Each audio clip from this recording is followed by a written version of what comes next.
We go on to 285, where Nick Feldman of Ohio State will not be wrestling in this one.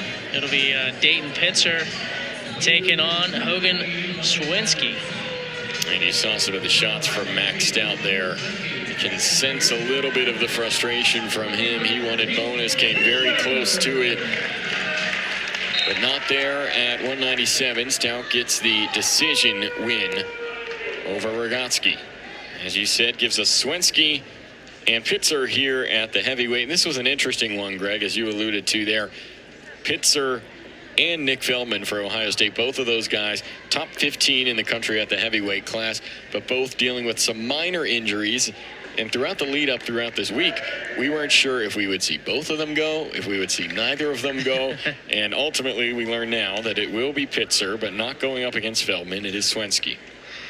Yeah, and Feldman's been a little banged up, and they just wanted, I think, just with extra caution here. It's still early in the season, no reason to take that risk. Pitzer, I think it was just more about, he's coming back from injury.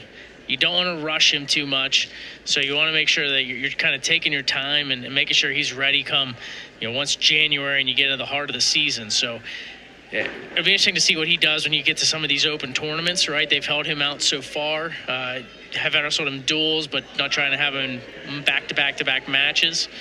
So it'll be interesting to see what happens here during the holiday season when they're wrestling with Pitzer and how much he's wrestling. But yeah, it's unfortunate because Pitzer and Feldman were two highly ranked wrestlers in high school, big time recruits that were coming out. Feldman from Malvern Prep and Pitzer from Mount Pleasant. But a shame that we don't get to see him go. Pitzer here trying to work through shot.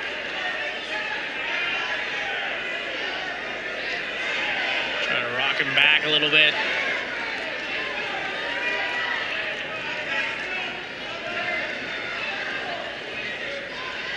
Swenski just trying to hold on. Now puts himself in a bad position, and Pitzer is able to get the takedown.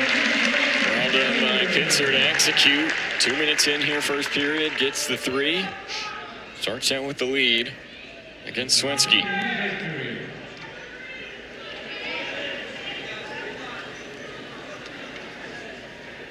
Still has a lot of time. Pitzer, very strong wrestler on top.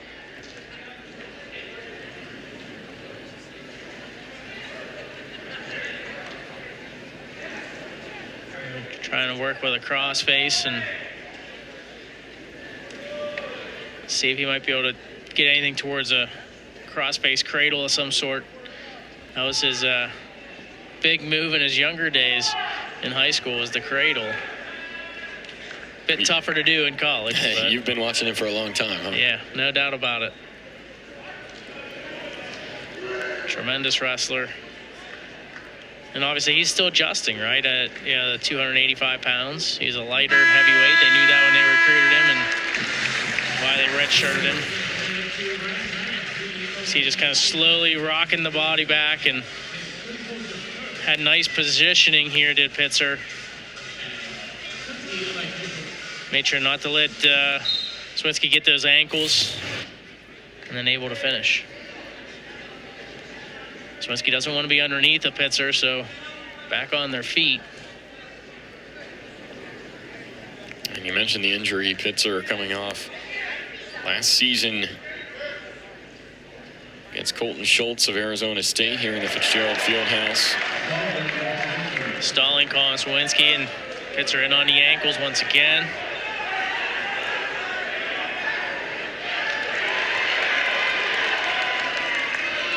Pitzer getting what he wants throughout this match. Takes the 6-0 lead, has over a minute of riding time as well. Just not giving Swenski any opportunities.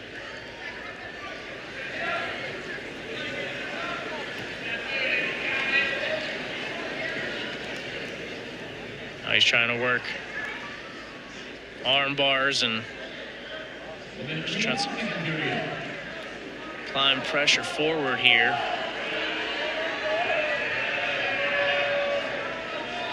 Stalling call, second one. That's going to be a penalty point to Pitzer. So now Pitzer in a great position to get bonus for the Panthers. Has the riding time easily right now. That would put him at the major decision with 8. As he tries to still prevent that escape from Swenski. But, Greg, he seems to have made it look easy so far. He has, and right now he's trying to figure out a tilt combination. See if he can get some back points. Because now being up by 7, and like you mentioned, that ride time point very much in play here. You got to think, okay, can I get that technical fall now? And that does certainly look like what he's going for, doesn't it? He has not let up one bit, despite the fact that the riding time point is nearly secured. Pitzer with this takedown again. Yeah, able to clear the leg and get the 3. Almost said 2 there. Got the 3. One of these days, Greg. Yep. I've heard a lot in the crowd, by the way, just kind of. So it's not just you, is what you're saying. It takes a while to adjust. I mean, you're talking years upon years of 2-point takedown. And you said it's entered the high school realm now as well. That's right. In the state of PA for this year. Quick escape for Pitzer, so it doesn't really affect the ride time. Swenski trying to get in on a shot here. Be interested to see if Pitzer gets his takedown, what he decides to do. He's been able to get those takedowns at will. Do you give up a couple of escapes, or do you try to go for the near fall combination, which you haven't been able to do to this point? We'll give the escape. So that's a big escape there. Ride time point secured, stalling call, so there's a penalty point. So 12-1. Ride time makes it 13-1, and then a takedown would give him a tack. You just have to ride him for the rest of the period to secure the ride time point. So really just needs the 1 takedown. And that would give Dayton Pitzer the technical fall.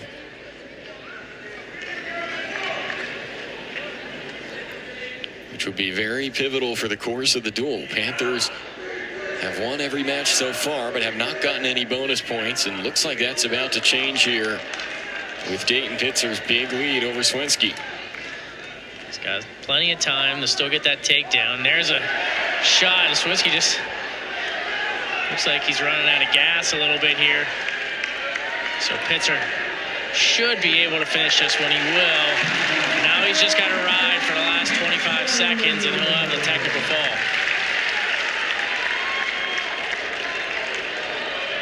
So turning into a big result here for Dayton Pitzer.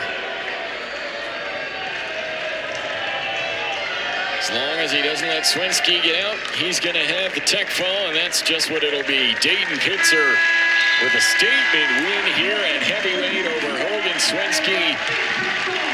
Big win for him. Puts the Panthers up 14-0 in the duel, and we've got 6 matches still to come. But maxed out, number 16 guy in the country, and he backs it up at 197 with the victory over Ryder Rogotsky, and Bonacorsi is cheering him on.